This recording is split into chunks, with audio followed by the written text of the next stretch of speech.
Many people will look at a birth chart and become understandably overwhelmed because there are so many symbols, there's a bunch of lines. It looks like a different language. It's hard to know how to approach, right? And also I think many people want to know, how do I read a birth chart? How do I read this? How do I make sense of this? How do I even begin learning about how to read one of these things? And one of the things you will need to learn is what the glyphs mean. It's nothing too complicated, I wouldn't say. I could definitely understand how you'd be overwhelmed just looking at it all at first, but basically all it is we have different symbols which are shorthand. We have one for each zodiac sign. There's also one for each planet and asteroid as well, and one for each aspect as well, or each angle. And today we're not going to go into all of that. We're just going to go through the 12 zodiac signs, what those glyphs look like. I'll also talk a little bit about what each glyph kind of means or symbolizes, or share some kind of way to remember that glyph, okay? So let's start. Let's start with, of course, Aries, right? Aries is pretty straightforward. It's just a V. Here, I'll do a couple of them for you. Um, So Aries is just a V. It represents the horns of the ram, right? So Aries is the ram. Uh, what better way to symbolize that than the horns of the ram? Aries goes head first into things, so it makes sense you'd show the horns. Aries could be a little bit aggressive or assertive. It goes head first. It likes to lead things. So what better way to symbolize that than the horns of the ram? Pretty straightforward. Aries is a pretty straightforward sign, I would say. Let's do Taurus. Taurus is pretty simple as well. Taurus as a sign is also relatively easy to understand, I would say. With Taurus, what you see is what you get. So Taurus is a bull, and what better way to symbolize a bull than the head of the bull as well? So this is basically just the head or the face of a bull. You can see the bull horns there too. Okay, and then with Gemini, Gemini is also. I'm sorry, my necklace hit the camera. This is such a weird setup. I don't usually do videos like this. Gemini is pretty straightforward as well, though. Gemini is a sign which deals with duality. It is represented by the twins, and so Gemini is basically just a Roman numeral 2. So pretty straightforward, right? Um, what else? Let's go forward. Let's go to Cancer. Now, Cancer, I feel like is the first glyph where it's like it's a little bit of a stretch, right? Um, This is also the glyph that gets the most flack because, as you can see, it looks like a 6-9. Very funny, very hilarious. Never get tired of those jokes. But what it's supposed to represent is a crab. So it shows kind of the two arms or the two claws of the crab sort of over one another, if that makes sense, kind of curved around. So I don't know if you can see that. I feel like it's a little bit of a stretch. There may have been an easier way to represent a crab, but it's what we got. I guess it works, right? Let's go to Leo. So Leo is a fun one. It's kind of this circle with this tail that is super extravagant and goes way up and then around. I feel like that's so fitting for Leo. Leo is kind of, I don't know, wants to be fun, wants to be kind of out there.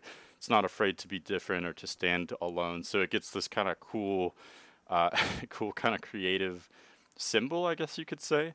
I'm a little jealous because I'm not a Leo, but Leo has such a fun glyph, and a lot of people like to, when they write out the word Leo for a title or something, they can use the Leo glyph in place of an O, and it looks pretty cool for them. Very convenient that they can do that. Very nice. Okay, let's go forward to Virgo. Virgo is going to be an M.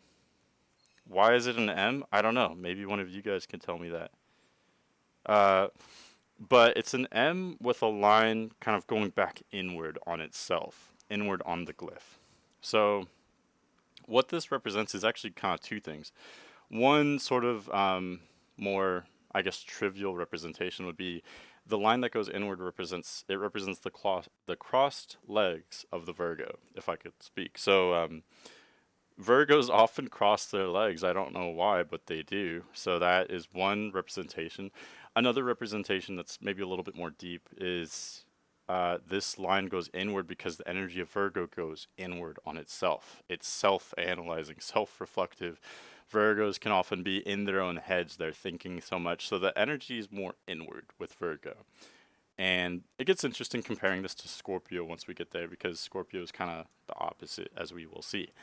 But before we get to Scorpio, the next sign after Virgo would be Libra. I feel like I'm honestly the worst at doing the Libra glyphs. As many years as I've been doing this, it's never fluent for me for some reason, never fluid. But Libra, as you can see, so it's going to be two lines. The top line, though, kind of goes over in this hump, in this like circle. And what this represents is the setting sun. The reason why is because, well, for one, Libra is in fall in Libra, so it's almost like, oh wait, what did I just say? Sun is in fall in Libra. I think I said Libra is in fall in Libra. The sun is in fall in Libra. It's the fall sign of the sun. It's also the first sign of fall in the northern hemisphere. So the sun's energy is waning. Now this is interesting because Libra corresponds to the seventh house. Libra is the seventh sign, and the seventh house represents the part of the sky just above the western horizon.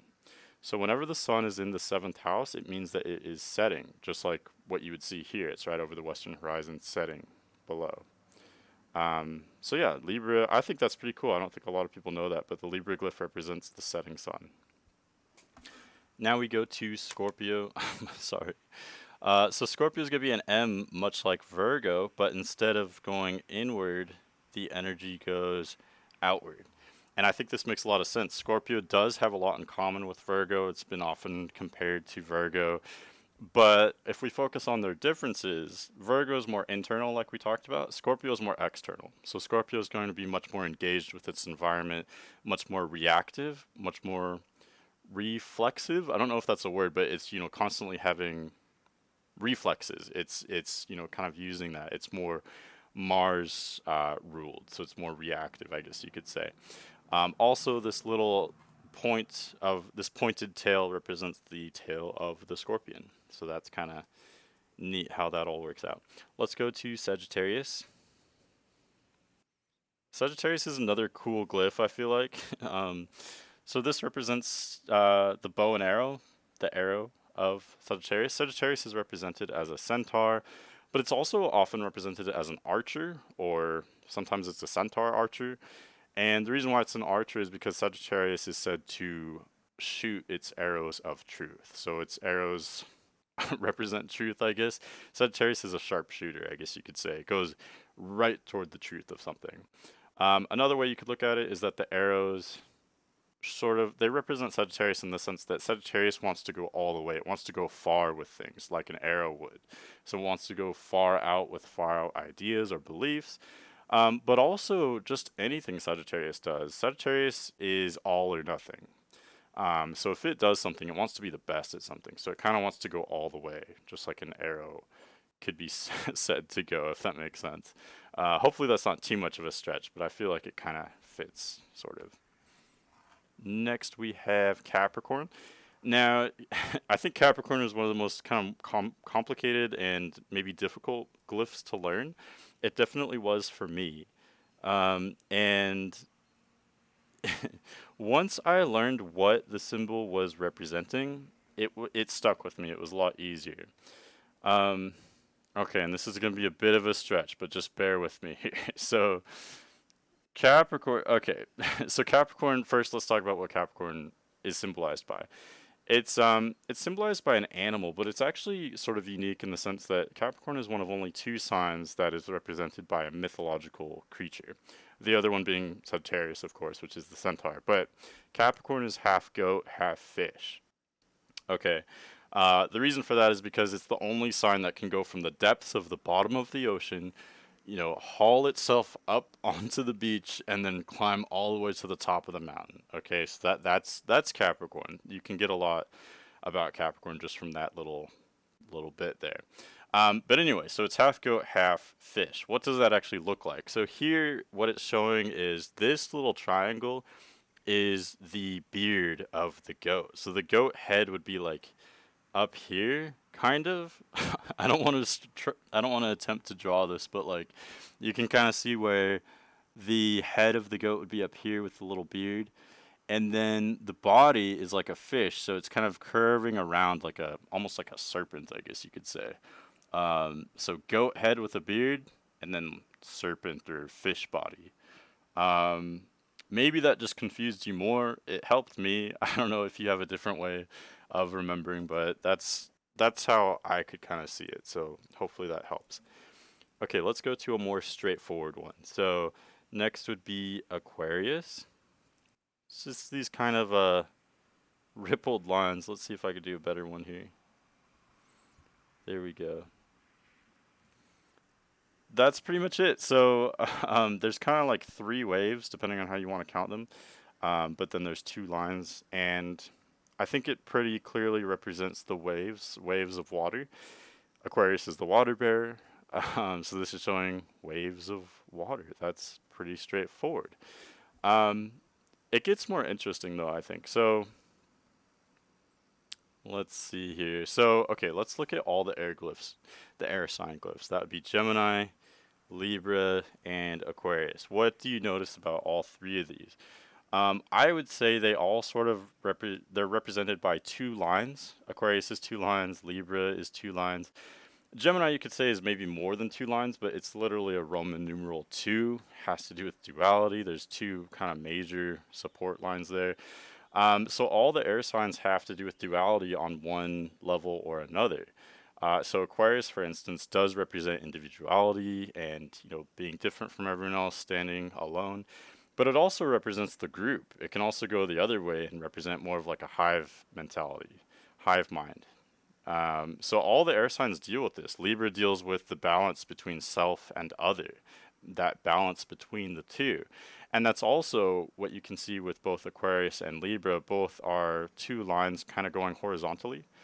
And so it's that bridge between one section to another, between one person and another, for instance. Air signs are very social. They deal with connections, not only connections between information, but also connections between people.